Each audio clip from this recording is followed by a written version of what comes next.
I'll call this meeting of the Clackamas County Commission to order and ask for the roll call, please. Yes, thank you. Commissioner Damon? Here. Commissioner Bernard? Here. Commissioner Savas?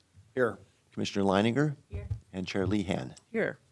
If you would, please rise and join us in the Pledge of Allegiance. I pledge allegiance to the flag of the United States of America and to the republic for which it stands, one nation, under God, indivisible, with liberty and justice for all.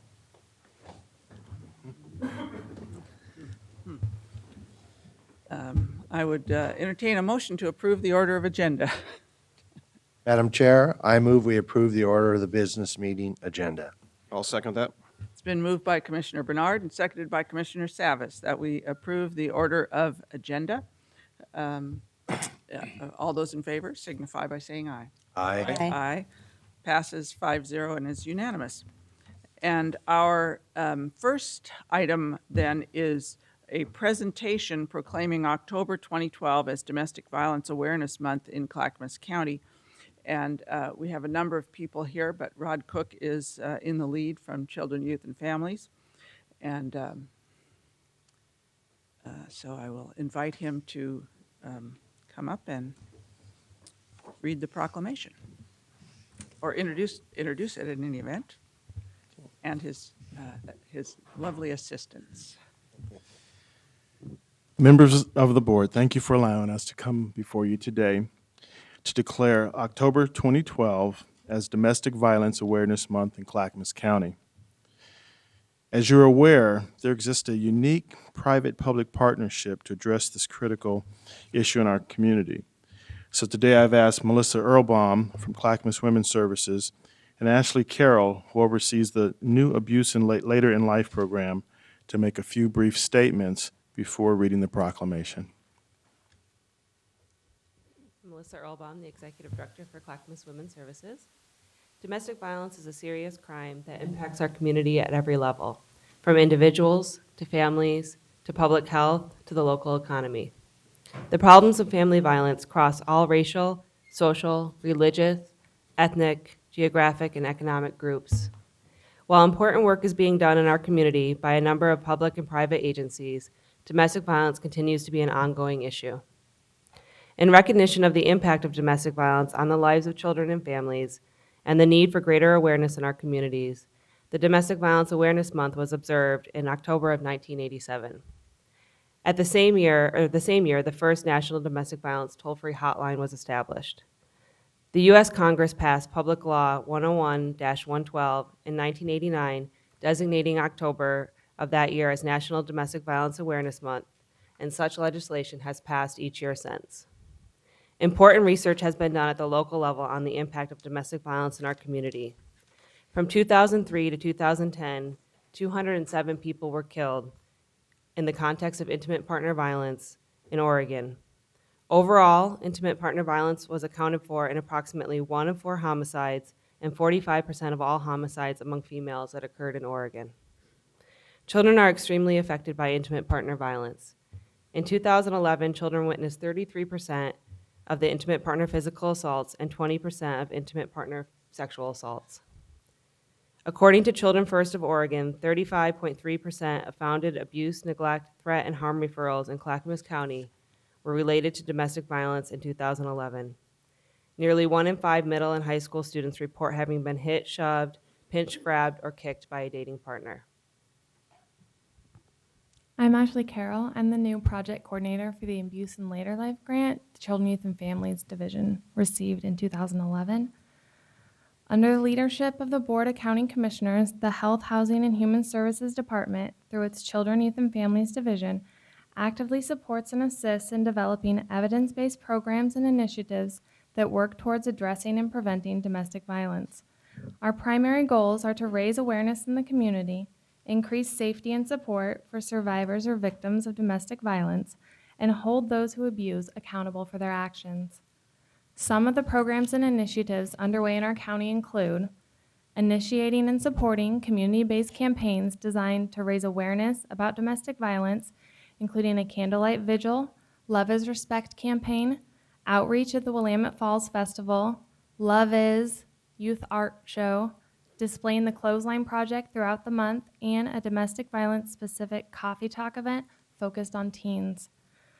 Contracting with local programs like Clackamas Women's Services, Los Niños Quentin, and Alternatives to Housing to provide housing vouchers, long-term supportive case management, eviction prevention, and rapid rehousing assistance to survivors of domestic violence and their families. Partnering with the National Love is Respect campaign to create a local version of their website for teens, www.loveisrespect.com/Clackamas. Implementing a 3-year grant that brings together judges, district attorney's office, law enforcement, state and local adult protective service agencies to address later in life domestic abuse, including training local professionals, completing a community needs assessment, and increasing victim services to this historically underserved population. Increasing culturally specific crisis shelter services to domestic violence survivors and their families. Supporting the Family Violence Coordinating Council that meets monthly to promote coordinated and effective strategies to reduce and respond to domestic violence. Facilitating the Domestic Violence Fatality Review Team, which reviews domestic violence-related homicides and makes recommendations to prevent such fatalities. And sponsoring a comprehensive website, endabuseclackamas.org, for domestic violence that includes local information and resources for all community members. I will now turn it over to Mr. Cook to read the proclamation. Whereas domestic violence is a serious crime in Clackamas County that affects people of all races, ages, gender, and income levels. Whereas family is the foundation of a safe and healthy community, and it is the goal of Clackamas County for our communities to be safe. Whereas 4,289 calls for services for domestic violence survivors were received in our county in 2010, whereas 1,426 survivors of domestic violence requested temporary emergency financial assistance in Clackamas County in 2011, whereas 598 incidents of domestic violence involving 670 crimes were investigated by the Sheriff's Office in 2011, whereas children that grow up in violent homes are believed to be abused and neglected at a rate higher than the national average, whereas only a coordinated community effort will put a stop to this heinous crime, whereas Domestic Violence Awareness Month provides an excellent opportunity for citizens to learn more about preventing domestic violence and to show support for the numerous organizations and individuals who provide critical advocacy, service, and assistance to victims. Now, therefore, the Clackamas County Board of County Commissioners do hereby proclaim the month of October 2012 as Domestic Violence Awareness Month in Clackamas County. We encourage all citizens of the county to join in this observance and urge everyone in the community to learn more about domestic violence and how to address it both individually and collectively, dated this 4th day of October, 2012. Thank you. I guess I would entertain a motion to adopt the proclamation as presented, and then we can have some discussion. Madam Chair, I move we proclaim October 2012 as Domestic Violence Awareness Month in Clackamas County. And I'll second that. It has been moved by Commissioner Savas and seconded by Commissioner Leininger that we proclaim October 2012 as Domestic Violence Awareness Month in Clackamas County. Is there discussion? Well, yes, thank you to both of you for speaking on this important issue today, as well as Mr. Cook. I think it's really important that we recognize the significance of this day, both that we're proclaiming this month, Domestic Violence Awareness Month, and also that we as a community that does not agree on plenty of issues. You know, there's a wide array of feelings on plenty of issues in our county, that the community, however, really comes together around understanding that we want to have safe families and no senior or spouse or partner or child should be threatened or injured in a relationship. And I think the fact that we all unite around that, we all care about that, that underscores something that's really important for our community going into the future. There is a path forward for us together, even though we may not agree on all issues, and even those of us in this room may not agree on all issues. And I am pleased that this year, I think more so than any of the years when I've been on the Board of County Commissioners, we're doing great work together across lots of different disciplines, the sheriff's office, the court system, the nonprofit sector, the state housing sector, our health, housing, and human services. This board, we are all working together to try to address family safety needs, district attorney's office also, family safety needs in wonderful ways that are both efficient and more effective. And I'd like to thank my friend and colleague, Commissioner Savas, who I'm having a chance to work with closely as part of an effort to look at creating a family justice center that would be a co-located facility. And it's exciting, and I think we're making great strides, and this is an important step, so thank you. I just want to share just yesterday's experience. There was an opportunity for myself and some legislators to attend an event held at the Abernathy Center yesterday, bringing attention to children and families and other needs, the handicapped, aging seniors, citizens, and so forth. So a number of issues, several tabletop discussions that were taking place. And I just want to applaud, first of all the volunteers that showed up yesterday and all the staff who have, dedicated themselves to this. And I think this is great to draw attention. I think at the table session that I sat on regarding this particular issue, that messaging and getting the message out that this is an issue and that there is help and there are these resources available is really important. We certainly have a capacity issue that we're dealing with, as Commissioner Leininger alluded to. But I think it is important to let people know and draw attention that we do have resources, that domestic violence is not okay, and children at risk or families at risk isn't important. It's important to each one of us here and to our community.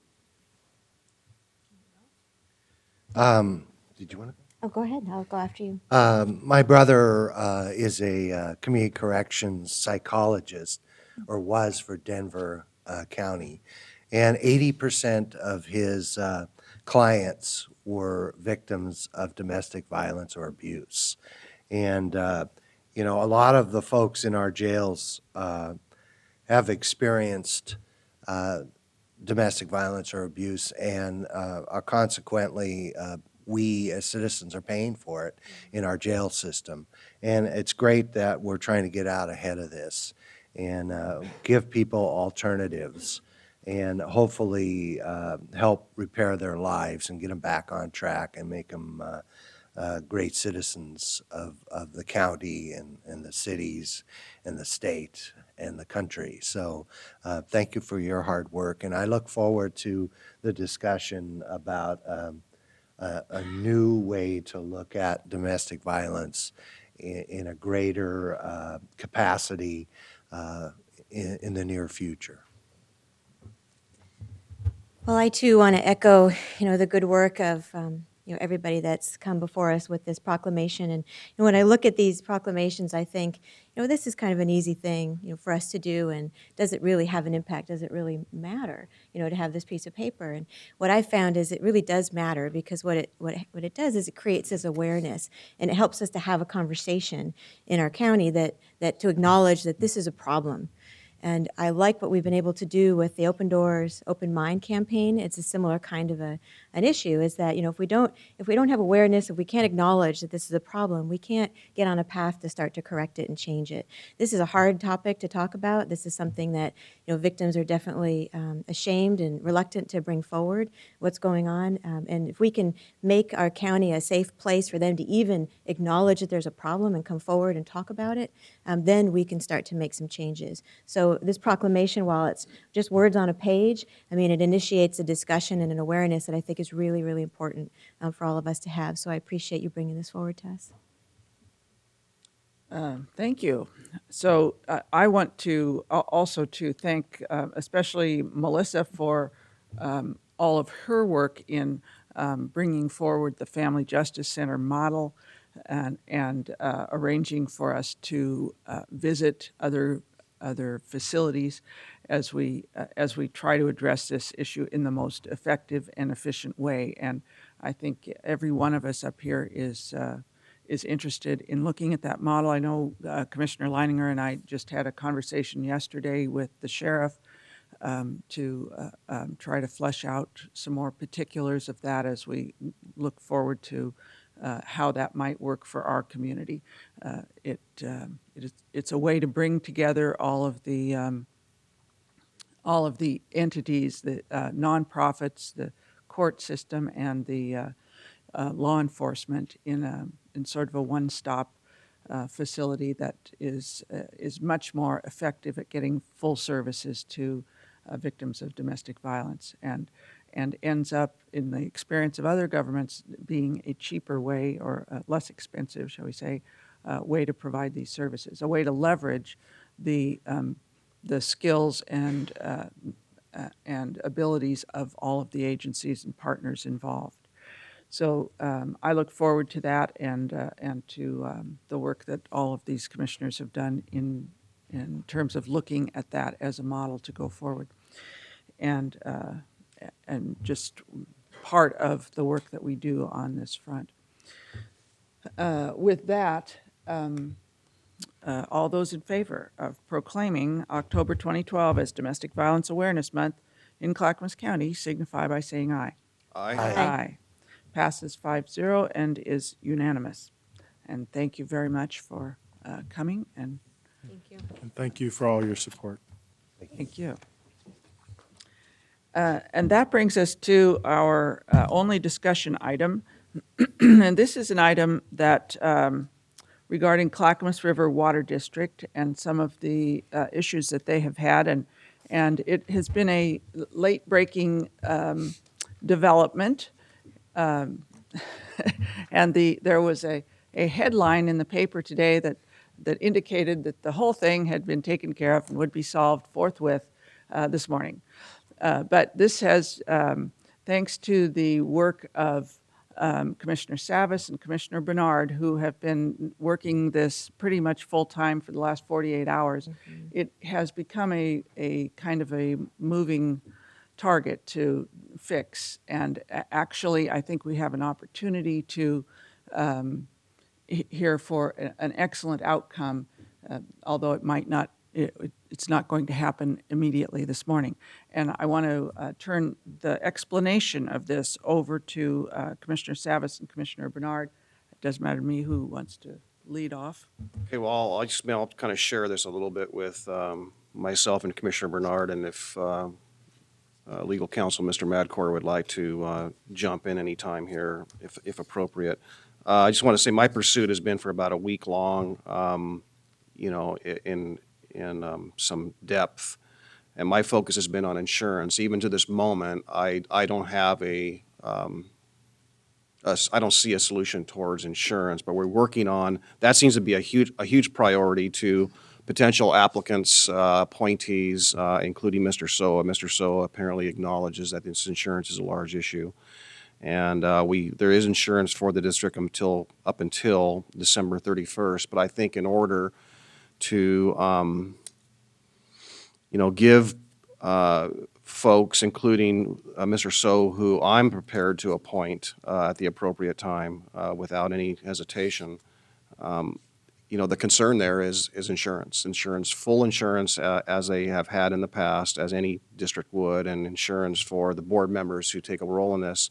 The late-breaking part of this is that we've had received two conditional resignations, two of the board members. So now insurance is now going to be not just Mr. Soa's concern, but it'll be also the concern of any other applicants who've already expressed interest, but conditional interest based on, I want to help, I would be interested in applying, but I'm going to hold off because I'm really concerned about insurance. And in so many words, that's really the situation I have before us, or we have before us. So at this moment, again, we don't have a solution on the insurance, but we have staff working on it. We've been offering assistance. And Mr. Bernard, anything else you want to add to that? Well, staff is concerned whether they should even go to work or work in the future. And so the staff at the water district are also very concerned. I had an opportunity to speak to Mr. So, who I am also willing to appoint in the future. And he agreed that waiting might be a better alternative, especially after, last night and this morning, two conditional resignations, which might open up an opportunity for a resolution of this problem at the commission level and at the ratepayer level. So I look forward to considering a process for appointments and ask that applicants who are interested in being part of an organization that is of great value to the ratepayers consider applying for the positions, which there may be 3.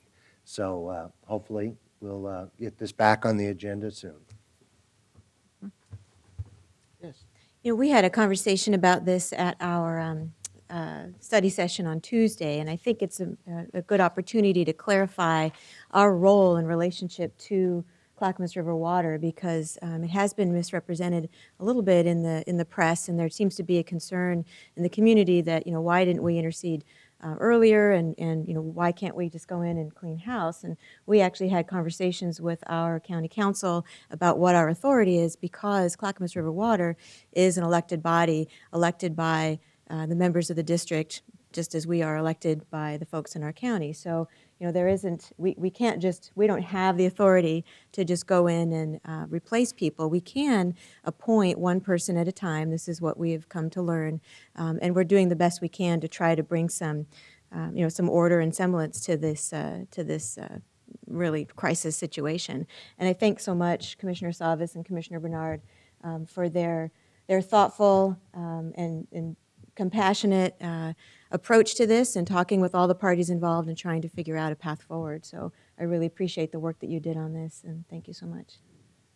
Yeah, I agree with that. I think the kind of teamwork that Commissioner Savas and Commissioner Bernard have demonstrated in working with members of the current board and members who are indicating a desire to step down from that board is really an example of how we're going to be confronted with challenges from time to time in our county, profound challenges. And what we need to do is have leaders who help us manage through those challenges in a way that doesn't blow them up, in a way that doesn't exacerbate them, but in a way instead that brings people together from across an array of viewpoints and political affiliations or ways of seeing the world, and works together for the greater good. And I think what's happening right now is an example of that. I think that Commissioner Savas and Commissioner Bernard and members of the Clackamas River Water Board understand that things have gotten really out of control. And I think the individuals who are offering to step down and the individuals who are offering to step up all are trying to work together to manage through this crisis in a productive way for our community, and I appreciate that. So thank you. Just one addition, any appointments would be on the ballot probably in May. So these would be short-term appointments, I believe. Yeah, I don't know. I believe that's correct, right? Usually, the appointment would fulfill the term of the members. I think there's 5 different positions, and there's specific numerical positions at staggered intervals. So Okay. Mr. Soa's position, for example, had a particular time period remaining for that vacancy. So I'm pretty sure that all appointments would have a particular time frame as well. And I actually think the other two, the conditional resignations terms were up in May. And they might be. So those appointments would be on the ballot, most likely in May. And I know, I just want to just recap a couple things here. I mean, as, you know, in the last 7 or 8, 9 days, you know, a number of developments have happened, and the insurance issue has come more and more to the forefront, literally, you know, last Wednesday, Thursday, Friday. And I think we have, you know, I think a lot of people have assumed that we have a lot more authority than we actually have, and that they are a sovereign district, and that I have offered my help on a voluntary basis when welcomed. And if indeed we don't want to interfere, and if we have 2 board members currently that have asked us to hold off, I think we'd respect that. But, you know, we will, if there is, you know, if there is a solution towards this, and Mr. Soa being the only person we can appoint asking us to kind of hold back, then indeed, I reluctantly, I want to get a solution. I'm reluctantly going along with this, but I do see a path forward, and I think this is a responsible thing to do. But just want Mr. Madcore just to once just say, understand or verify that our only role here is to fill those vacancies at an impasse or by request of the board. That is correct. This board's sole statutory authority with the independent water district is to appoint vacancies if there's not a majority. For example, if there's only 1 or 2 members of a 5-member board, you can appoint additional positions, or if there is a majority and they are unable to fill the vacancy, such as the current situation, 4 members unable to agree to a 5th, this board has the authority to appoint the 5th. That is the limit of this board's authority. Yep. And I feel it's inevitable that we will be making an appointment in the very near future. I just want to add that Commissioner Soa did not suggest that he wait. I suggested in a discussion that would it be okay if he waited, and he agreed. So I don't want to suggest that he asked to be, you know, wait for his appointment. So thanks for the clarification. Okay? Yeah, and just also to clarify, the Oregonian headline notwithstanding, that we are not moving forward with a resolution today is not an indication that things have fallen apart. I actually think that it is a good sign that that the efforts of Commissioner Savas and Commissioner Bernard are really moving towards a more comprehensive resolution to the issues, and especially the insurance piece. And I think we are certainly, as a board, committed to a resolution as expeditiously as possible. Okay. So, with that, brings us to citizen communication. And if you are interested in speaking on citizen communication, you should turn in a blue card. I only have 3 cards. So if you are holding on to a card, you should definitely pass it forward. And the first 2 I have are Kevin Phillips and Tim McFarland. And you should give your name and address, or name and town, and you have 3 minutes.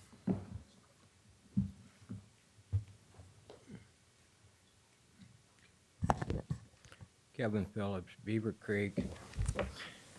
Morning, Commissioners. Thank you for this opportunity to continue my testimony on this issue. This will be my 4th time. Hopefully, I can conclude it with some positive results. I'm here today again to talk about the procedure that the county uses to enact fines. It's a combined process with the fees and the fines, dual process meshed together by resolution. I'll concede that the fee portion of that is lawfully done by resolution. It's the fine section that I have an issue with, and I'll tell you why. I have the current state of the law that the county uses. I'll read it. It's out of Chapter 203, Counties, County Officers, 203.065, penalties, which is a fine, remedies, enforcement, status of nuisance declared by ordinance, disposition of fines. Subject to ORS 153.025, which I'll read next because it made a reference to it, violation of an ordinance adopted by a county governing body under ORS Chapter 203.032, 203.075 is a Class A violation by ordinance. A county governing body may establish a specific fine violation as described in ORS 153.015, which I will allude to later. That provides for a higher fine than established under ORS 153.018 for Class A violations, which I'll refer to. The county has elected to do that, but they do it by resolution, no lawful authority. The violation of a county ordinance may be prosecuted by the county in the name of the county or be made the defendant in a civil proceeding by the county seeking redress of the violation.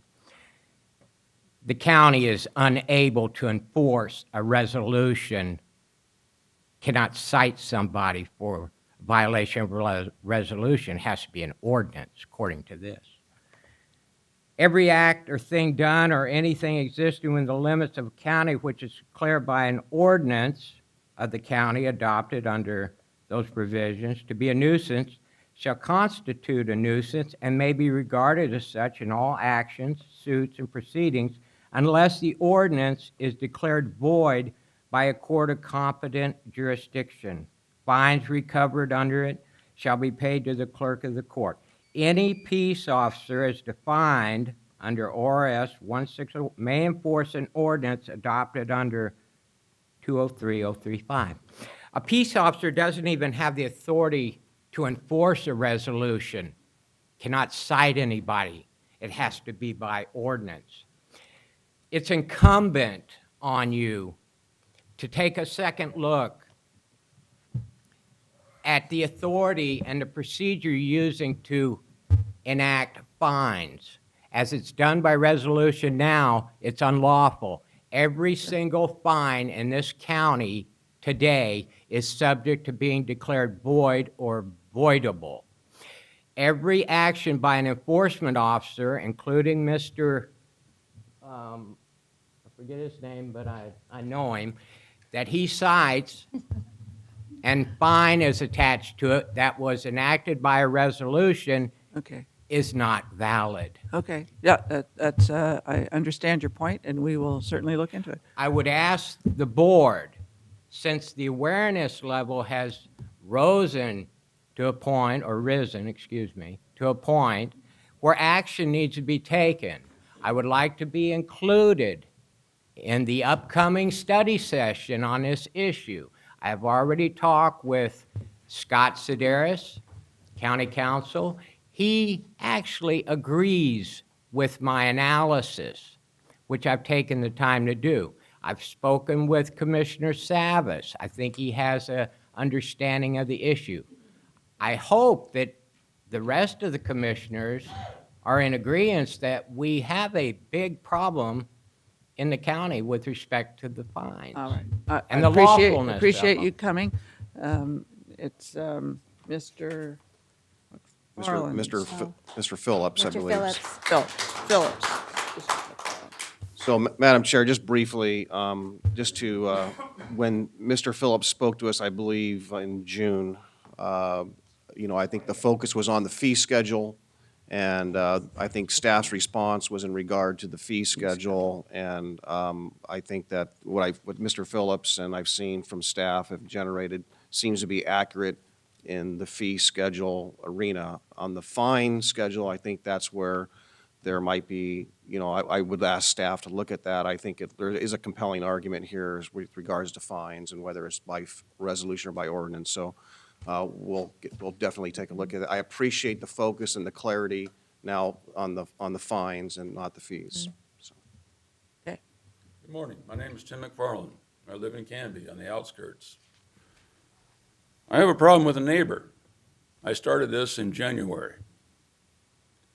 That photo you have in front of you, that's my neighbor's indication he doesn't like what I did if I turned him into the county.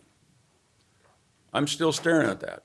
Now, how would you like to look at that every day out your bedroom window? And it grows. It just gets a little bit bigger and a little bit bigger, and more stuff just pops up.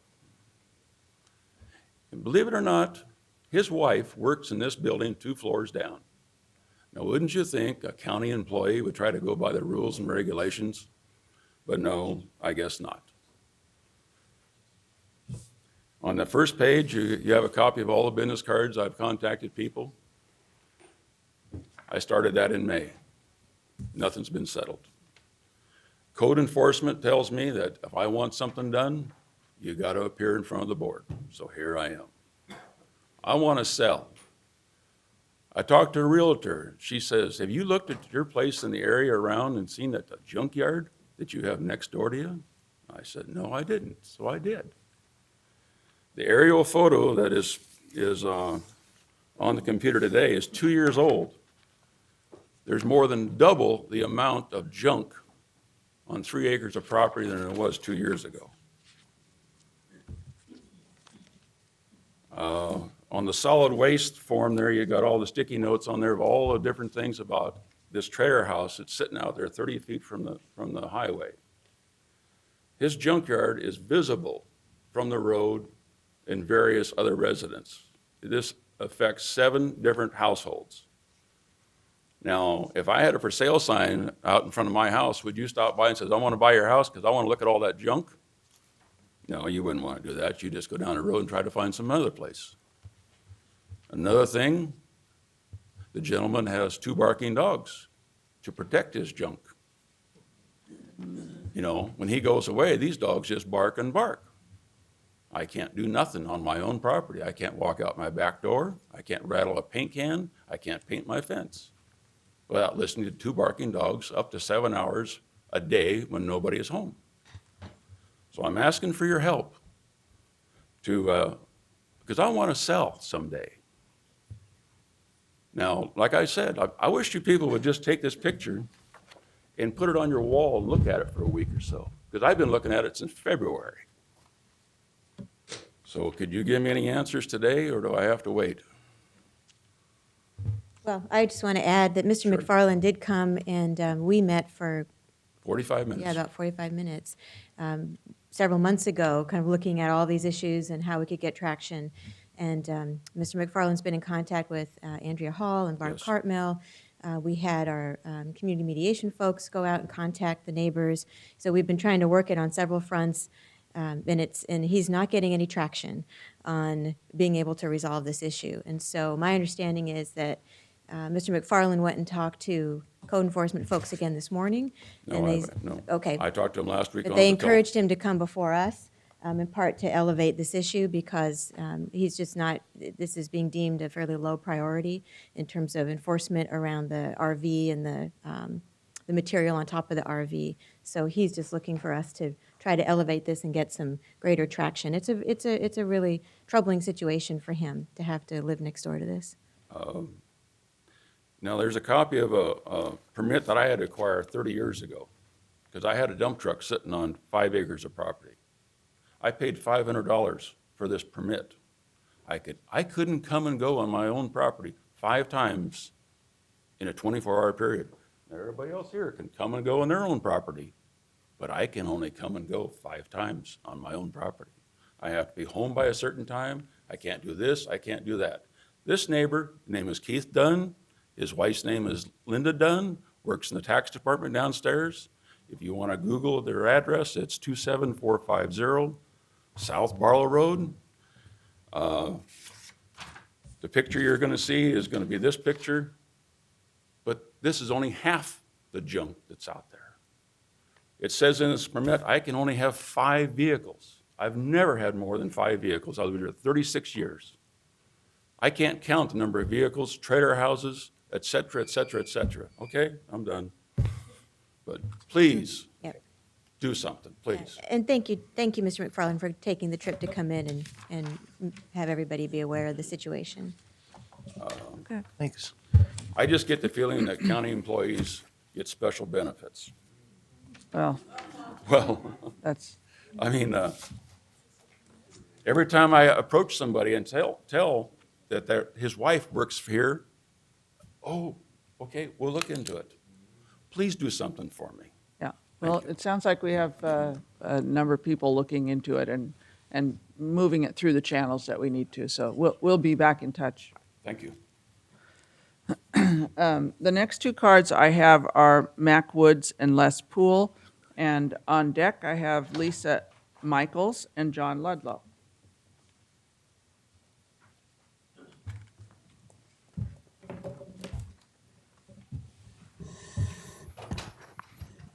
Mac Woods, Clackamas County. Good morning, Commissioners and the voters out there in Clackamas County. I take my hat off to you for becoming aware of what's going on right here. The information, just like the first speaker talked about with the Planning Commission, it originates, the rules come from right here, you commissioners. We will see who stands tall after election. There has to be changes coming about. That is the very reason last week I talked about voter integrity. There's a problem, there's corruption. I grew up on a farm. My daddy says, if you get rid of a critter, you got to smoke them out. It's kind of hard to smoke out a skunk because you first got to get across this, past the smell. There's a lot of stinky spells going on in the county. This gentleman right here, I don't have a big picture of him, is what I was talking about. This is coming up in 4 days, my friends, in the county, including church people. It's finally starting to listen and vote. Get out to vote. But this coming Monday, Mr. James Bucol, out of his own pocket, filed the case with the Multnomah County, yeah, where TriMed comes from. The voters are going to do something about it. This man, out of his own pocket, is an attorney, a well-qualified attorney that maybe Lisa Michaels will tell you, share more about him, hopefully in a few minutes if she'll do it. She's from Oklahoma too. However, we got to smoke out the skunks, get rid of the fraud, the corruption, with the judges, the rules in the county that's absolutely illegal, as this first speaker shared with you. What is your purpose, commissioners? Mr. Bucol is also running for county, not county, state attorney general. Out of his own pocket, he's taken on the state, and it's going to be heard circuit court Monday morning, and hopefully some of you, particularly Steve, should go hear it. He wants to clean up the fraud, the corruption, and go by the law. None of you are above the law. It's time to enforce the law, stick to it, and you commissioners should absolutely honor the public, the voters, the taxpayers that's paying you, because you can be fired. And that's likely to happen very shortly, and see who's left to make rules that's passed down to the planning board. Oregon is the only state in the United States that has the LCDC. It has become a cash cow. That is not freedom as we see it. I'm a member of American Legion, VFW, the Elks, and several other organizations. They meet me on the street. I don't even know. They're so glad somebody's speaking up to head off the fraud and the corruption. Thank you. And county voters, I take my hat off to you for speaking up and voting, just like you got to vote on the light rail. Isn't Thank he you. running for Secretary of State? I'm sorry? Oh, Attorney General, okay. Yeah, he's running for Attorney General. We talked him into running after He paid for it out of his own. Any attorney that'll do that, you know he's going to stand up for the people. Mr. James Buchel, thank you, and I take my hat off to him. Les? Les Poole, some of you may be aware already of an email that I sent the commissioners in the county and several others this morning. I'm from Oak Grove. I would suggest that everyone that's watching take a few minutes to watch some video of the October 1st Milwaukee City Council meeting at cityofmilwaukee.org. I made a plea to the city that they do what should have happened long ago, and that is require that TriMet obtain permits for the activity, I'll call it, cutting and slashing away the trolley trail needlessly for light rail construction. I was in here every meeting in March, the first 3 meetings in April, and over I articulated this. On April 19th, the county signed an IGA with TriMet authorizing them to cut the trees on the property even though TriMet had not purchased the property. The 5 commissioners before me are the board of the Parks District. I ask you to put those hats on right now, and I don't know whether that's a legal request, but I'm not concerned with that. I'm asking you to adopt yourselves right now as the Parks District Board. I asked you to go to the City of Milwaukee Municipal Code, read Title 19, read Title 9. Very, very simple, clear language. TriMet is in complete violation. Complete violation. You know, we've heard people here already talking about what's wrong, and what's wrong is that there's a lot of slippery carelessness going on with poor accountability from TriMet, and it's been going on far too long. I would ask that I get an answer to this question. Will the county, will the Parks District, who is charged with protecting that property today, demand that TriMet stop cutting and stop all activity down there while we still have a handful of the trees left? This is lunacy. People get up here sometimes and rant and rave. Sometimes they get accused of being bullies. I'm not doing any of that. I'm asking you to do your job. TriMet is claiming this is private property. So is Milwaukee. It's our public park. I verified that. I'm just going to sit here and wait for a response. Thank you. Well, I'm quite certain we aren't doing something today on this. It isn't scheduled for, to do anything, but I'll ask. If I could. Because I believe they are. If I could, Mr. Wheeler and the legal staff could take an immediate action and make a recommendation. In a crisis, in a short time period, it could be done. It was just My done understanding is when the that $20 they million do have was authority. committed. That happened overnight in the dark. I suggest that we take action. I am going to Luba today to file a legal challenge.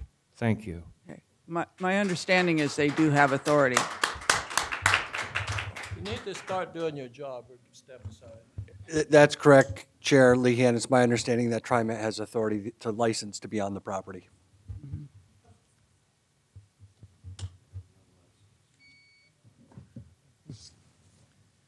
The next two up are Lisa Michaels and John Ludlow. And on deck are Cindy Lewis-Wolfram and Libby Wentz. Yes, I'm Lisa Michaels. I'm a resident of Beaverton, Oregon, and I am the plaintiff in a lawsuit that was mentioned earlier by MAC, being filed by the candidate, the GOP nominee for Attorney General of the state of Oregon, a brilliant man with an undergraduate degree from Harvard in physics while he was on the Harvard debate team, law degree and MBA earned simultaneously from one of the best schools in the country, Yale Law School, and Yale for business school. He and I have, I put together the evidence that I discovered in 2010 when I was doing a tour of Multnomah County elections and found, to my dismay, that they were retaining as is the policy here in Clackamas County and across the state. They are taking instructions from Stephen Trout, who's the Director of Elections in Oregon.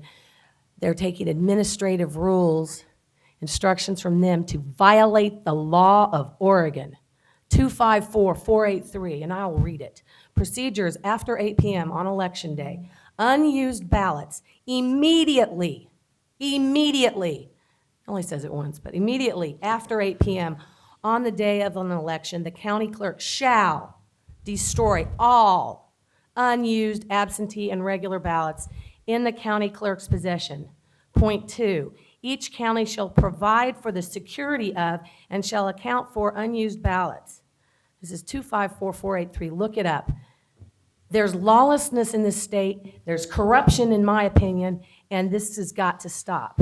So on Monday, we are going to have a hearing, and I'm going to present the evidence showing that the shredding company who was hired the day after we asked for the recount, 6 precincts for Congressional District 3 on behalf of Delia Lopez, they arrived to shred the ballots. These are unused ballots. This is after the certification. They were told to leave because of the recount. Why in the world would you need unused ballots, 32,000 of them, sitting there on the floor waiting to be destroyed? We're told to leave. The shredding company truck was leave because of the recount. Then I got the logs. They go in and out of the elections office, in and out of the room where they store these ballots that we wanted to just take out and recount. So much open for fraud, no security, no chain of custody. Do we want to have fair elections or do we want convenience? We've got to go back to voting in person. This is just, I would ask you, please instruct your county elections to follow the law, 254483, not the illegal instructions by Stephen Trout and Kate Brown. Thank you.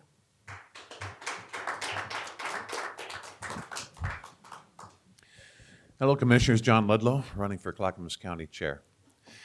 3-401, the rail issue, it passed. We all know that. It's now the law of the land. And as such, I would expect that it will be defended by Mr. Madcore, your legal staff. Now, recalling back in June, Mr. Madcore decided that 3-401 had lots of fatal flaws, including the fact that we could not send emergency personnel onto the railroad tracks. I think you've discussed that several times. And the cure was decided from this fatal flaw that probably doesn't exist, is that you would go in within 10 days after certification and you would rescue us all by allowing emergency personnel to go on the rail. Now, you haven't done that yet. You only have days left, of course. Beyond all that, of course, Mr. Madcore and you have decided that this rail issue, this whole thing was flawed, and there was talk of constitutionality problems. And certainly in the news media, it was told that certainly TriMet or the county will take this task of suing on this issue very soon after it passes. Well, it's passed, and we're kind of waiting. But I'm looking at my calendar and realizing that we're only 1 month and 2 days from an election. So my bet is you will not attack the citizens measure, the new law of the land, until after the election's done. But I want to tell you it doesn't make much difference because, as was stated earlier, you paid the money in the middle of the night, so to speak, 4 days before the people decided on this, and you were in a big hurry. Nobody could figure out because even today, that money is still not due. But you got it done, didn't you? Specifically, Ms. Damon and Ms. Lehan. I think the citizens are going to weigh in on this issue, and their memory is very long on this. One last thing. I grew up in Clackamas County and born in Portland, but had relatives down in Canyonville. And we used to travel to go down and see them regularly before the interstate came along. And you know where we traveled. We went south. We went on McLaughlin Boulevard. I can remember many times marveling at the beautiful trees that they have from Milwaukee on up to the Bomber. And now you guys are letting them cut those down without a grading permit. I would challenge anybody out here to try to move move trees and or dirt on their property and try it without a grading permit and see how quickly you'll be jumped on. But not here, because you have signed on with TriMet, your regional partners, and forgot the citizens. Where are the tree huggers when we really need them? Thank you.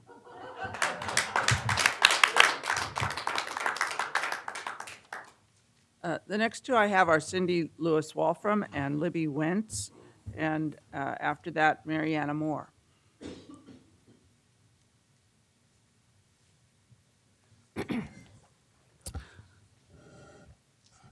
Good morning, Commissioners. Cindy Lewis, Wolfram from unincorporated Milwaukee. I just wanted to thank you for seriously looking at the Clackamas River water situation and taking action, even though it's an action that looks delayed. It looks like you're at least focusing on the real problem that is there, which is the insurance situation. And I really appreciate that each of you have given some thought to this and are looking to really do something positive.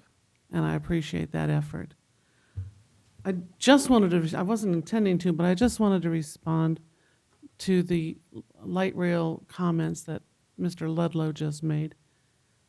The citizens of the community are not 90-10 on this issue. They're not even 70-30, even though that's the way the recent vote went.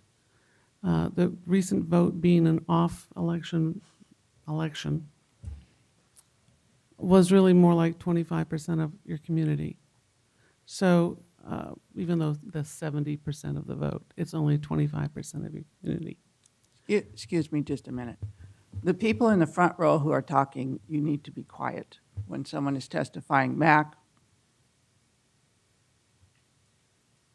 Thank you. Go ahead. Thank you. There are a large number of people in this community who are looking forward to the work on that particular light rail project completing. And whatever needs to be done with 3401, whatever needs to be done to deal with it as it goes along, I'm sure the county board will do the right thing with the right steps. So again, thank you for the efforts on CRW's behalf. As a ratepayer there and someone who's been watching this deterioration for over 5 years, I'm glad that we're hopefully making some progress finally. Thank you. Good morning. My name's Libby Wentz of Gladstone. Thank you for this opportunity to speak, Madam Chair. First of all, I've got to, I did not plan to speak at all at this meeting either. But of course, I can't keep my mouth shut, especially hearing the sour grapes again about doing the numbers game, which is most of the people of Clackamas County do not want the light rail coming in. They don't even want it going to Milwaukee, but it could stop at Milwaukee, and that's where it should stop. Bernard, wearing that political pin is just tacky, just out and out tacky. I don't know if it's legal or not. I don't really care, but tacky goes beyond politics. I guess since you're not up for election, you have the latitude to post on the Portland Tribune and demonstrate your inability to grasp the difference between private rights and government overstepping their bounds. And I think it's, I got the chance to listen to the work session from Tuesday, and I'm glad to hear that 3401 was certified on Monday, and I was not at all surprised to hear that you guys are going to let it rest for 60 days before you do anything about it. I think politically that's a great thing not to touch that until after the election. Hopefully after the election, the demographics, the board will look a lot different, and hopefully they'll be representing the people instead of representing TriMet. Just to lay low for 60 days, to cancel meetings with TriMet and convene meetings with people to flesh out where to go next. And those were direct quotes from the meeting on Tuesday. I'm curious who the people are that you're going to flesh out where to go next with this, how to hoodwink the people of Clackamas a little bit more. It sounds like the commission's just obfuscating again regarding light rail. Keep it in the dark, keep it quiet, hopefully slip it by so that the people will be trodden over again. And I'm really disappointed, and I really hope that it's a lot different in 60 days. Thank you.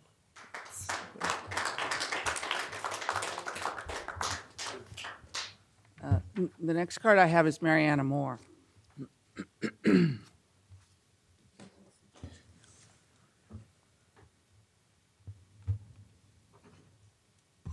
morning. Mariana Moore from Gladstone, Clackamas County, Milwaukee for years. I've been spending a lot of time down there along what you're raping for the light rail. It turns out that that's Trolley Trail Park. It's been that for a long time. It's 40 feet wide. That's what I just learned. 40 feet wide. There's no way you're squeezing in 35 feet of tracks and 40 feet of the trail. So you're taking the park. You're taking the trees without a permit. I was down there a couple of days ago, and I asked the man, where's your permit? Oh, we don't need a permit. I said, he says, well, we got a permit for Kronberg Park. I thought that was interesting. They got a permit. This is like, it kind of reminds me of you take your kid down and they take the written test and they maybe even drive with the inspector to get a driver's license. So you've given permission to get the permit, but if they don't go ahead and buy the license, get the real permit, they're not legal to drive. This is the same thing. A permit was required. A permit should be posted on the site and 2 weeks before any action occurs. There's going to be a lawsuit filed against this, and you don't seem to care. It's all in your mind, just get it done, get it done. Get the money, get it in, don't tell anybody, don't let the public know what you're doing. And you're gonna have the trees gone, and then, you know, you can't put back 100-foot trees. That's the whole thing. What is the rush to get in there without permits and authorize those poor men to do something that's illegal?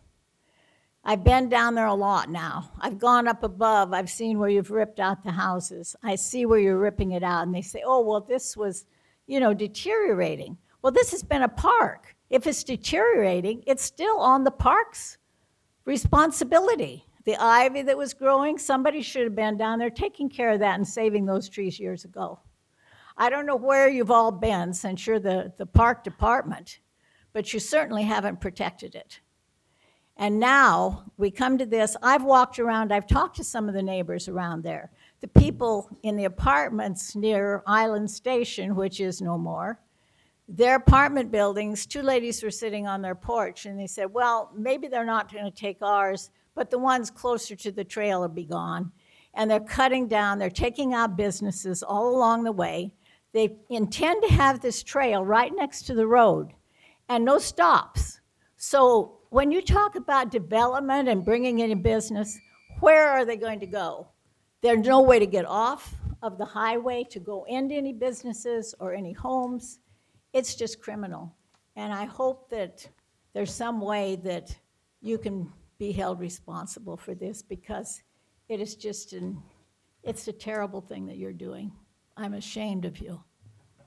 And I'm still dressed in black. There's more trees dying every day. That's enough. Thank you.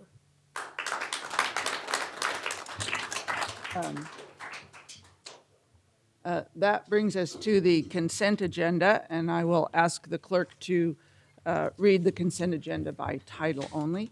Okay. Under the Department of Transportation and Development, there's approval of an intergovernmental agreement, number 28134, with Oregon Department of Transportation to share in the use of the NREX Traffic Data Licensing Agreement. Under elected officials, approval of previous business meeting minutes. Under the Water Environment Services, acceptance of a surface water, storm drainage, and sanitary sewer easement on behalf of Clackamas County Service District Number 1. Approval to purchase a truck and trailer for the transportation of dewatered biosolids for Clackamas County Service District Number 1 and Tri-City Service District. Acceptance of a conservation easement on behalf of the Surface Water Management Agency of Clackamas County. And that concludes the consent agenda. Okay. I will note that you can find out more about any of these items on the website, which is being shown on your screen at home now. but go to the Clackamas County website and you can find out about the consent agenda items for more detail. I would entertain a motion to approve the consent agenda. Chair Lehan, I move we approve the consent agenda. Second. It's been moved by Commissioner Damon and seconded by Commissioner Bernard that we approve the consent agenda. All those in favor signify by saying aye. Aye. Aye. Passes 5-0 and is unanimous. And with that, I'll turn to the county administrator for any updates. I do have an update. Thank you, Chair Lehan and board members. We've heard a lot of talk about Measure 3401. I want to make sure I get that right. And since it was voted on in September and it was actually certified on Monday, October 1st, it is the law. And I've had time to reflect on that, and I've had time to put in context and assimilate some of the conversations we've had as board members in our study sessions, et cetera, et cetera. So let me offer you some thoughts as to how to go forward and some of the context that we're working in here. And it draws upon some of the previous conversations that were just discussed. And usually I don't do this, but I'm going to read this because I want to get it right, and it's important, and some detailed things are said the right way. So in a broad sense, the measure states that the Board of County Commissioners must have an affirmative election before county resources can be used for the financing, design, construction, or operation of any public rail transit system. County resources are defined as public funds, staff time, lobbying agreements, and property interest, tangible or intangible assets. Public rail transit is not defined in the measure. So as we've reviewed the measure, we've come to recognize it leaves a variety of questions that need to be answered. For example, the county is obligated by various state of Oregon requirements to perform activities that under certain situations could seem to be at odds with Measure 341. Let me give you just 4 quick examples. The county surveyor is obligated by state statute to address issues related to property transactions and perform survey work, and some of that might be related to public rail transit. The Oregon revised statutes obligate the county to coordinate with rail providers regarding road design, crossings, and operational issues. The county must process building and electrical permits, and in the course of such permitting may be involved in the design of public rail transit. Statewide planning rules require the county to prepare a transportation systems plan, and part of that effort must address all modes of transit, including rail and coordination with other transit jurisdictions, which in our case would be TriMet. So that's just a sampling. There's other obligations that could be at cross purposes with Measure 3401. So that's part of the difficulty we have. In addition, we have some forthcoming obligations with TriMet related to past agreements between the county and TriMet, including specifically the August supplemental intergovernmental agreement between our two parties. One of them is that we're required to transfer a small parcel of land to TriMet, and that's valued at about $21,000. We're also required to fund over $1 million in road improvements within the scope area of the Portland-Milwaukee Light Rail project. There's a few others. So those could be at odds with 3401. Then there's some more general questions. Did the voters intend the measure to apply where the county is fully reimbursed for staff time? Question mark. Did the voters intend the measure to apply to county service districts like NCPRD or our wastewater treatment districts? That's another question. So the overall point is there's a complicated context between past obligations and living within the current requirements and spirit of Measure 3401. Our legal advice is that the measure won't or can't be applied to pre-existing contractual obligations and applies only to those obligations that require Board of County Commissioner authorization. So what to do and how to move forward in light of all this, and this builds on some of the conversation we've had. First, I'm going to direct our staff to hold off on bringing any intergovernmental agreements or funding and requests to the board that relate to public rail transit for about the 60-day time frame that is under discussion. Second, we're going to request some additional time from TriMet to comply with the remaining obligations pursuant to the August supplemental IGA. And third, I would recommend that in the next 60 days or so, that as staff, we hold some conversations with key interested parties about the complexities of measures 3401 and some of the things I've just mentioned. What does it mean? What are the conflicts, and how might we proceed? Hopefully, we can reach some agreed-upon context as to how to resolve some of these conflicts. After that, possible actions might include some or all of the following. We could have the board pass a clarifying ordinance. We could refer a clarifying measure to the March 2013 ballot, or we could seek court guidance to clarify the county's obligations under the measure pursuant to ORS 33710. And of course, we're aware there could be legal actions against the county on this matter that are always possible, and we'd have to evaluate them if and when they come forward. In the end, I think what we're trying to do is to be in compliance with all of our past obligations and also be in compliance with the written intent and spirit of Measure 3401. And I think these recommendations, this type of process, could help move that forward. So that's my suggestion for your consideration. Again, it builds upon a lot of the conversations that have happened since September 18th, the election, the certification, and how we move forward. Interested in your thoughts? Madam Chair, I Yeah. just kind of want to respond to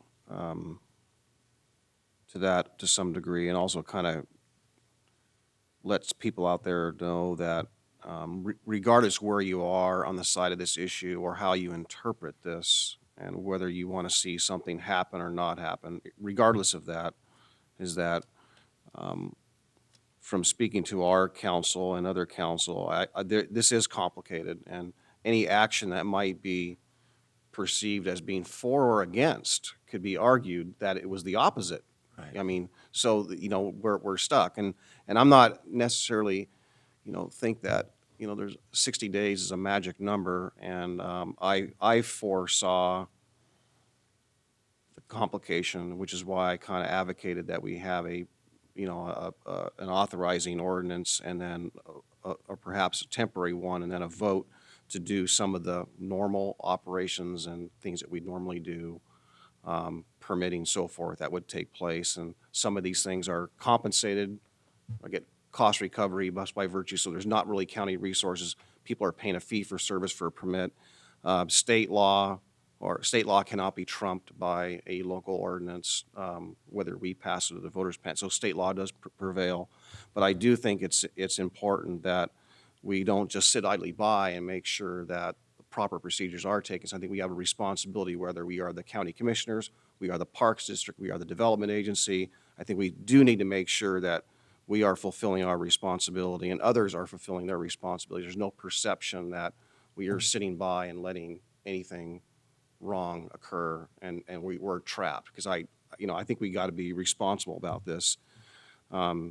So I think, the sooner we find resolution of this, we can do it in 30 days, that's great. But I don't, think that there's a magic, don't want to portray out there that 60 days is some magic number. There's any assigned legislation or notification or anything pending, and in 60 days the world changes. I think, the sooner we resolve this, the better. Understand, yeah. Thank you. I agree with Commissioner Savas. I think, we ended up with the measure that was written. And some people might have wished that the measure just said, don't do Portland-Milwaukee light rail, because certainly some people feel strongly that that's a thing that they'd rather not have happen. But that's not what the measure said. The measure is much more broad and potentially implicates many more activities that the county is engaged in, that we need to be engaged in to have a strong, prosperous region that's complying with, county that's complying with our obligations under state law. And so I think, given that we're trying to honor what has just been passed by the voters, and the fact that it begs a bunch of complicated questions, I think it's absolutely appropriate to take a look at what to do next, to take a look at what it really seems to prohibit and allow, and talk to other agencies and partners and members of the community about what things that it covers that folks really intend for us to not do into the future, and move through this challenge and this controversy in a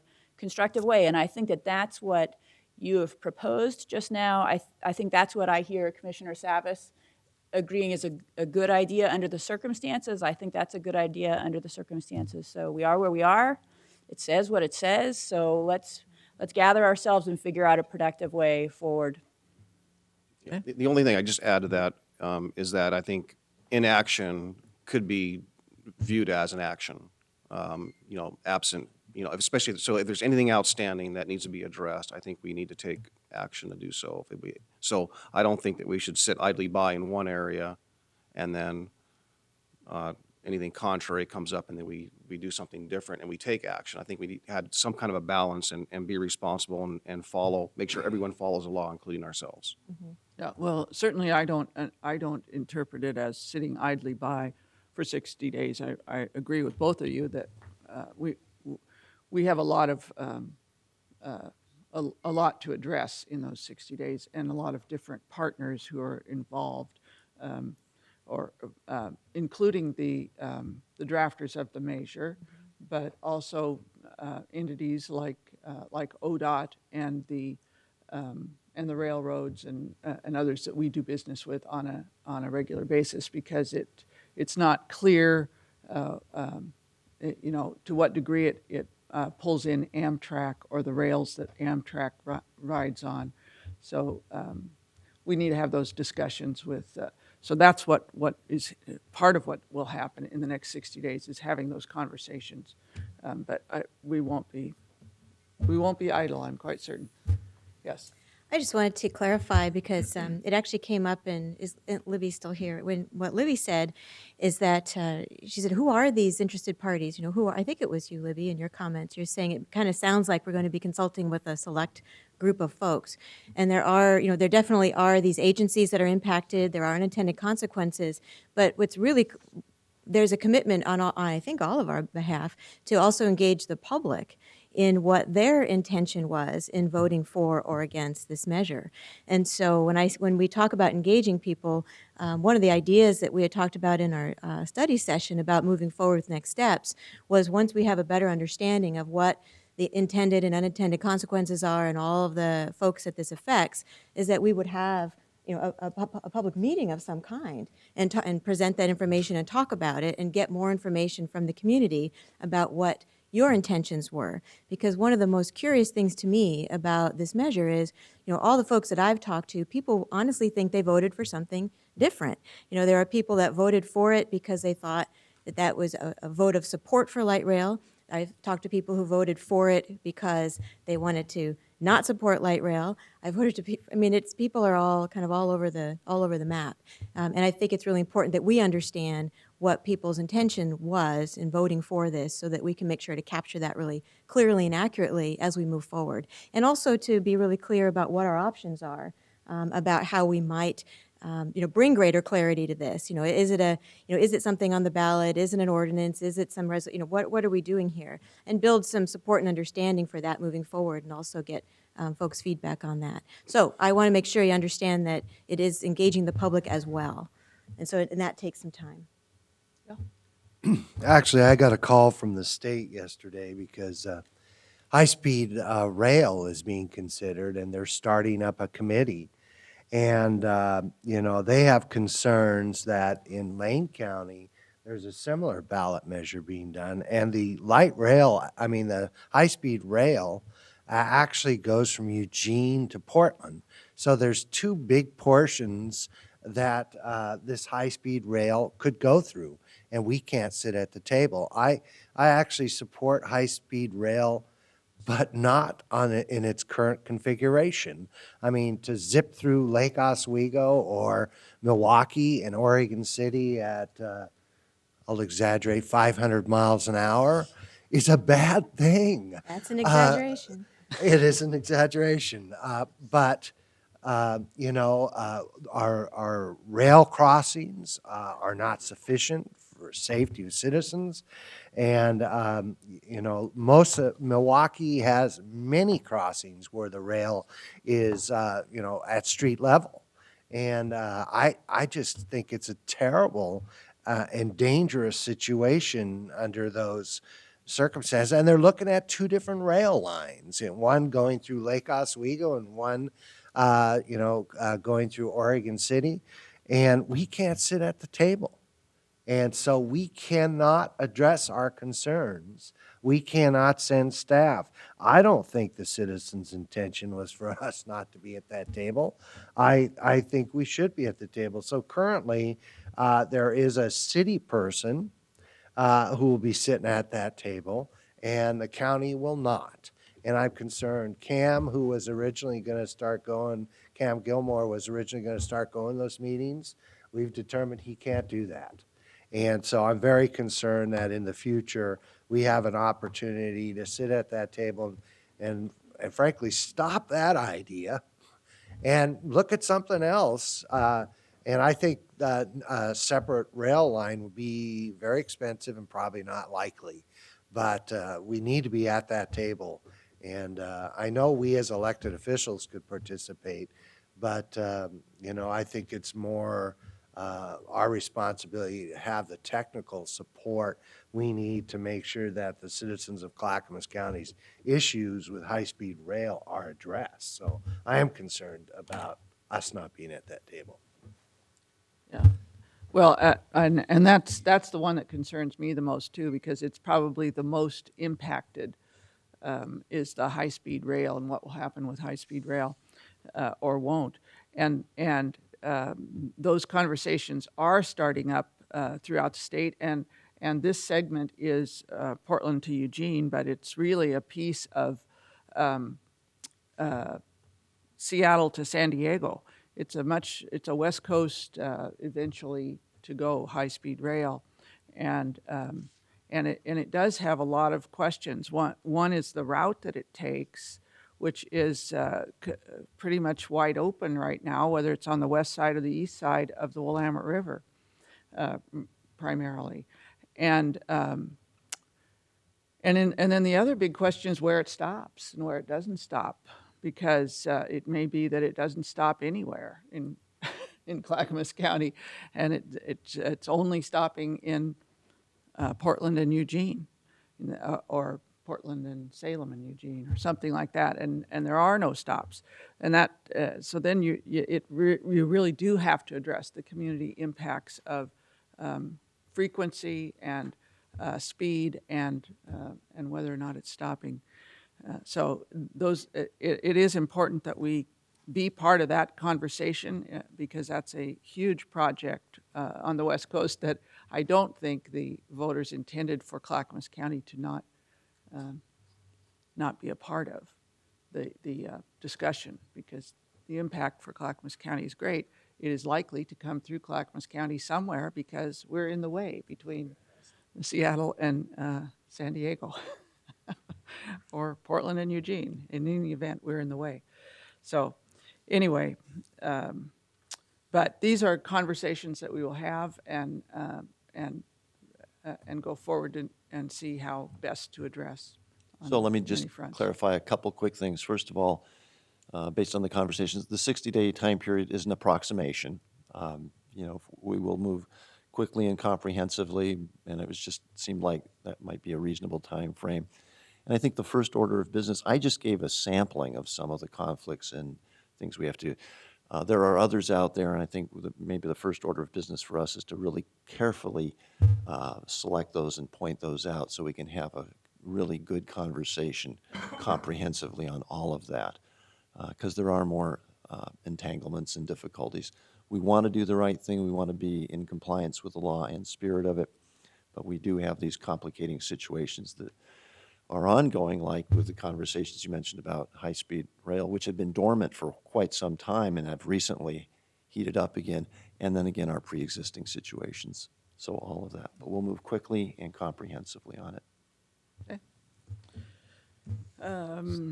Commissioner Communications, we could move to, and anyone can wrap up from there. Okay, I'll jump in, and if it goes on too long, I need to be up at the mountain here in a little while, so I'll be, I don't think we'll take that long, but I wanted to speak a little bit. The gentleman spoke about code enforcement on his issue, and I guess this is more of a communication to my fellow commissioners, and I know that the commissioners have supported the revisit of code enforcement, some of the things that are, I won't say discrepancies, but some of it needs work. And, I think we've heard from the citizens that in areas they want more enforcement, things like dog barking, obviously even today isn't important. And I know staff has been very helpful in trying to sort out some of the mechanisms and how they work together in areas where they don't. Recently, they've suggested that we have a work session on that. We spoke about it the other day. We talked about scheduling, and I think it would be important to bring that on sooner than later. And I know we were trying to find a Wednesday to do that, and I think, Steve, we found we really didn't have a Wednesday in the near future. Maybe it's a Tuesday afternoon session, but I would like to do it sooner so Right, we can. the date we talked about was December 5th, and I know there's interest in doing it sooner than that. So we'll see in a very tight month of November, which we're trending into, we'll see if we can do it sooner than that. At the latest, it will be then, but we may be able to work something out sooner, and we'll try that. Yeah, because I think there are a lot of, there's just a lot of anxiety out there. I think we need to get some traction on that so that, people that have those issues see us moving forward and not Just- stalled out. We're talking about a full 2-hour, what we call a planning session on this, devoted totally to code compliance issues. Right. Last evening, we had our commissioner roundtable and a couple issues, a small audience, and went fairly well. I think the next one will be November 7th. November at 7th, 5:30 right. at the Development Services Building, and encourage those who want to have a conversation and discussion to use that opportunity to bring issues that are important to you. Okay. Do you want to go next? Sure. Well, I've been reading the paper and talking to people in the community a lot lately, and it really seems to me that our community is at a crossroads. You look around the state, around the community, and you see some situations of chaos, right? Chaos where, for example, a city manager decides he can't talk to someone the mayor decides he can't talk to someone he just hired as city manager because he's decided that somehow that person is no longer the person he just recently hired. And so the jurisdiction is trying to figure out some kind of work through so that they can get done the core business of government. That's chaos. You look at a situation where there's wrestling during a public meeting, including among elected officials, and litigation initiated that's consuming a lot of public resources, and an organization becomes uninsurable, and many people lose faith in the ability of those leaders to manage a situation that's chaos. And I see that in our community right now, we're going to have a choice. We're going to have a choice between those who feed on and would escalate chaos like that, and who would foster that kind of chaos on the one hand, and on the other hand, you have the choice between leaders who manage in a reasoned and steady way through the inevitable challenges that are going to arise in a community where people do not all see the world in the same way, and it's legitimate that we don't all see the world in the same way. But you know what? The choice is, do we want someone who's going to escalate conflict in the face of that situation, or do we want someone with a steady hand who has a track record of managing through tough situations? And I would like to compliment, as I complimented Commissioner Savas and Commissioner Bernard earlier on helping manage through a very chaotic situation, I'd like to compliment colleagues on some work that I think is really good that has managed through challenging situations. Let's take Stafford. I don't know if anyone in the room is one of the people who's been active along Stafford, but there's been a lot of conflict in the community about what should happen next in that area. Should it develop? Should it not develop? How might it develop and at what density? And about 3 years ago, that situation was explosive, and people were very frustrated and angry with each other. And I would say that under the leadership of Chair Lehan, and Commissioner Savas has been active in that too, as has Commissioner Bernard, and I've done some work on that too, Commissioner Damon. Now the parties are all at the table talking together about a mutually tolerable situation. That's managing through conflict in a reasoned and steady way. The Blue Heron situation, what a crisis. An important employer in downtown Oregon City that was an ESOP goes out of business, and that's tragic and scary. And under the leadership of Chair Lehan, we have, and with teamwork by all of our staff, we are working together with a community of people that includes folks from Metro and Oregon City to think through how we can support a good private use to take over that property and ultimately develop it so that it can create good jobs while giving people access to the falls.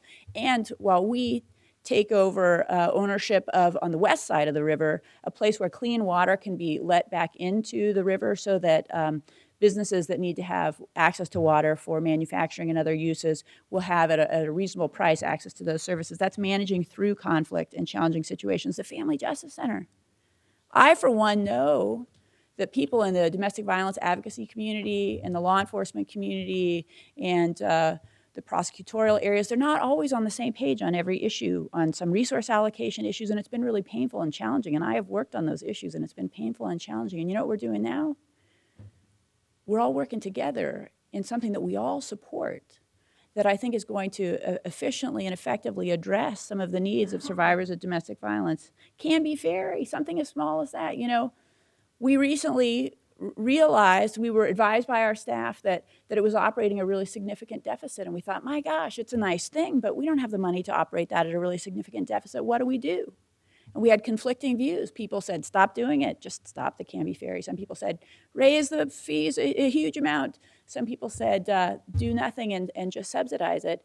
And you know what happened? This board, and I think Chair Lehan actually was the originator of this idea, decided to ask staff to survey the people who use it, find out what they would be willing to do, find out a work-through that they'd be comfortable with. We came up with a work-through that the users of the ferry are comfortable with that greatly reduces the amount of public subsidy that goes into that ferry, and now we're preserving it as an emergency way of getting across the river and also as a part of our tourism recreational attractions in the county. So as I see it, the county faces a real choice. In the future, in November, are we going to go for people who feed on chaos, who escalate conflict, or are we going to go for people who manage reasonably and productively with a steady hand through conflict? I know what I'm going to choose, and I hope that others think carefully about the situation too. Thank you. Commissioner Bernard.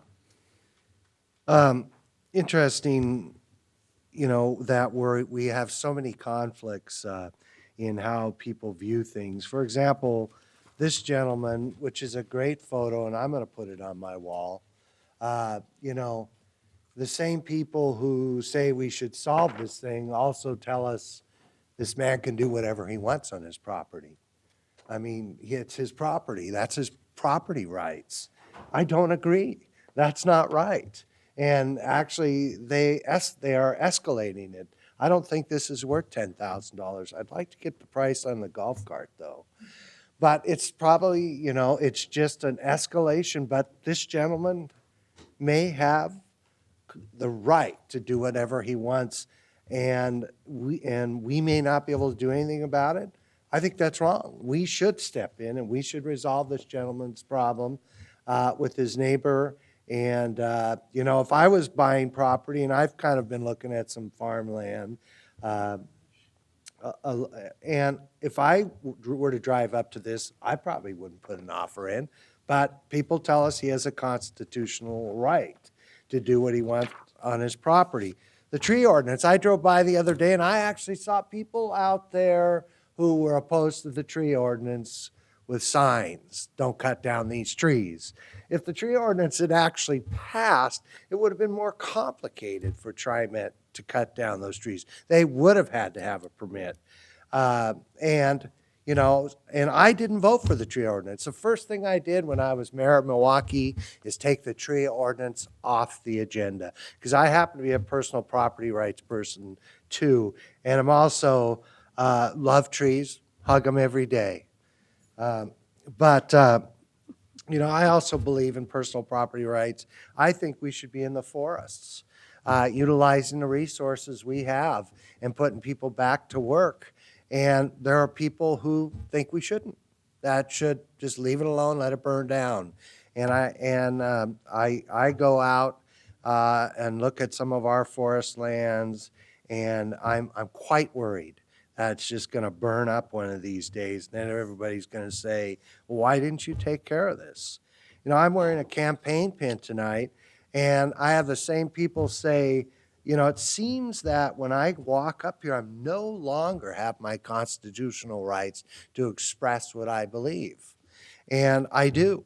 I didn't lose them just because I was elected. I am concerned that we have conflicts, you know, light rail, always been a supporter. I don't like high-speed rail, certainly along the current corridor. And so there's a conflict there, too. And I bet you most people who voted for that ordinance would have an issue with high-speed rail, too. Island Station Neighborhood Association does still exist. That's a Milwaukee neighborhood association. They participated in the discussion on light rail, and they didn't agree a lot of times. But, you know, they worked to make it the best project possible. And I hope that someday we'll get to the discussion of, it's coming, let's make it the best project possible. But the challenge is, there are still issues to resolve, but we can't talk about it. And so literally, high-speed rail, they can just drive it right through us, and we can't sit at the table. Light rail, even though I respect TriMet, will do the best job they can for the community. They could literally drive it right through. It's just like the pipeline, you know, the gas pipeline. There is a law, and that they can just do it, and we'd have very little input on it. It's just like freeways. I mean, when 224 went through Milwaukee, a lot of people opposed it. My father opposed it. Farmers opposed it. But, you know, the federal government, ODOT, just did it anyway. And, but when they did do it, we tried to make it the best project possible. And believe me, I was a little kid, and I had a lot of fun on that freeway when they built it. But it wasn't really the best project possible, but it was the best project we could get people to participate in. Even the left turn lane on Oak Street drives me crazy. You know, we tried to get a left turn light, and ODOT said, no, there's not enough people there to pay for that, and ODOT did what they wanted to do. And but now I'm concerned that we're not going to have the opportunity to be at the table. There's a lot of conflicts with what people say, what we do with what people say, and I personally am willing to sit down and try to resolve some of those conflicts, but that's going to take a real honest discussion, and I'm willing to have that. I believe all of us are willing to have that, and I look forward to that in the near future. Thank you. Wow. Well, a couple things I wanted to comment on. One is about the roundtable that we had the other night. We had two people come, and you know, Karen, thank you for being one of them. And there were some issues that came up.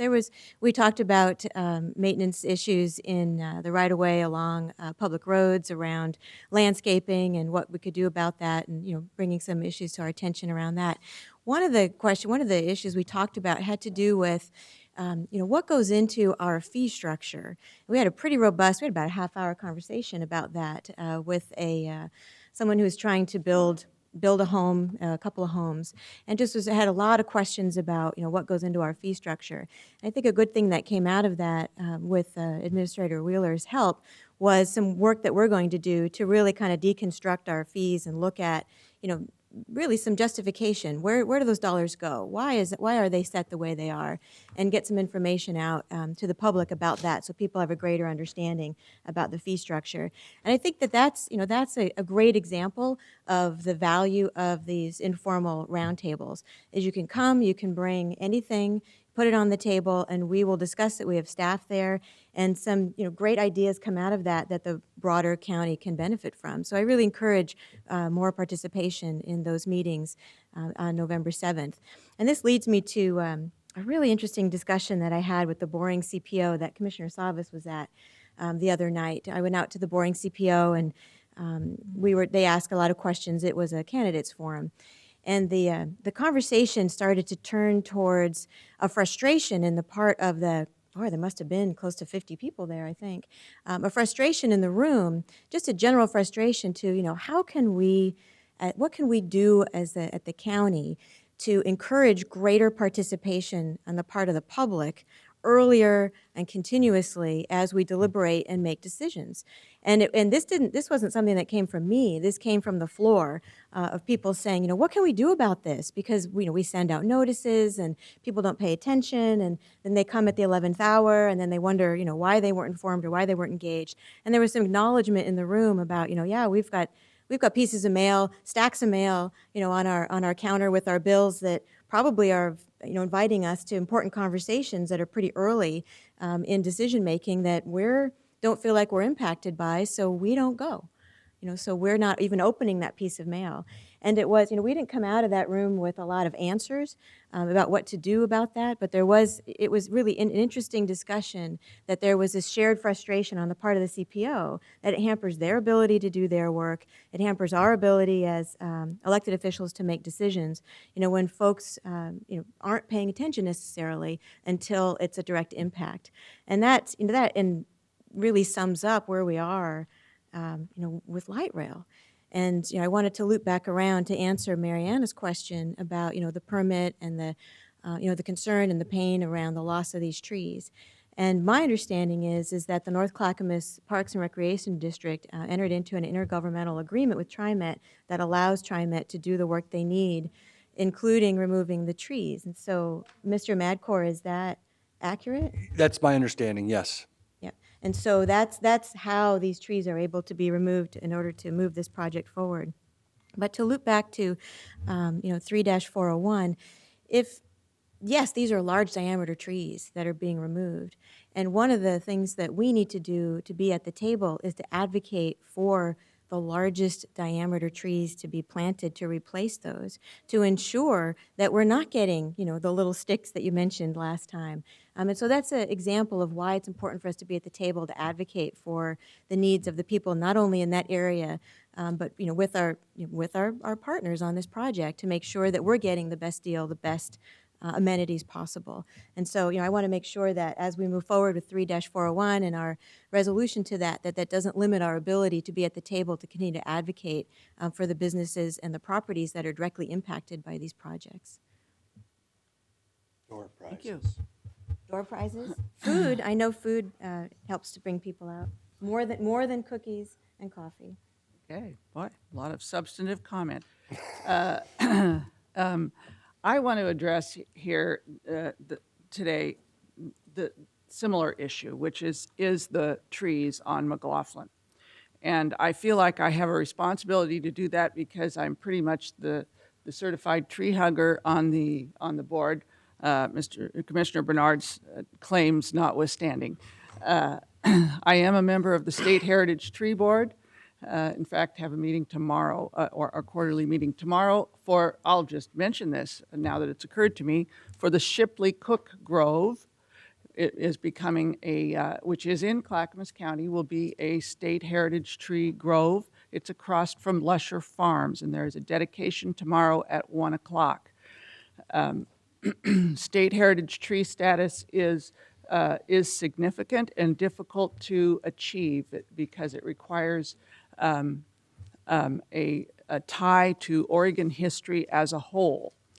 And in the whole state of Oregon, we have less than 200.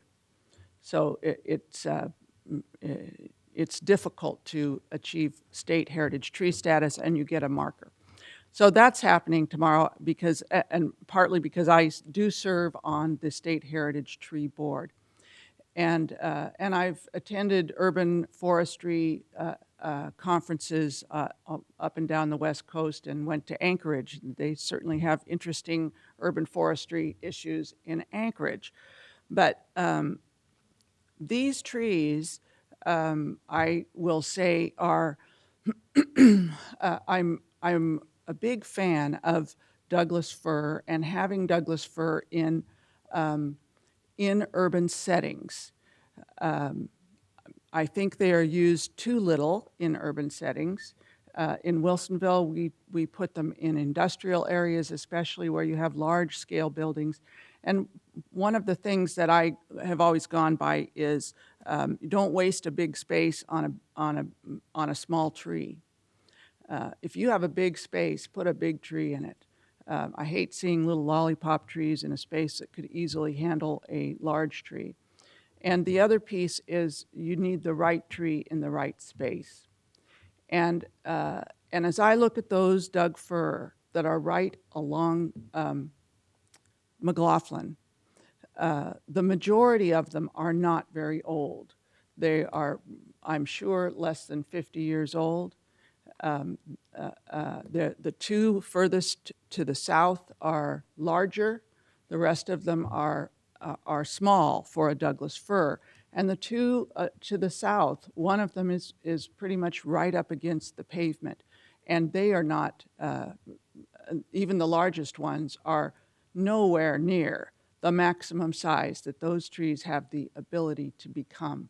Remember that Douglas firs were at one time, when we had old growth, you could drive a car through the middle of them. They could cut a hole out of them. They were enormous. They can live to be 1,000 years old or more. And certainly, I have one next to my house that is at least 4 feet in diameter. And I'm planning to actually nominate it for state heritage tree status, but that's another story. The point is, those trees could not survive there. They are on, whether we had a rail project or a road project, they are on borrowed time, because the size of those trees, they are the wrong tree in the wrong place, or they're the right tree in the wrong place. They can't survive there. They should not have been planted there. They will heave the road, and and they would have to be taken down when they were much larger.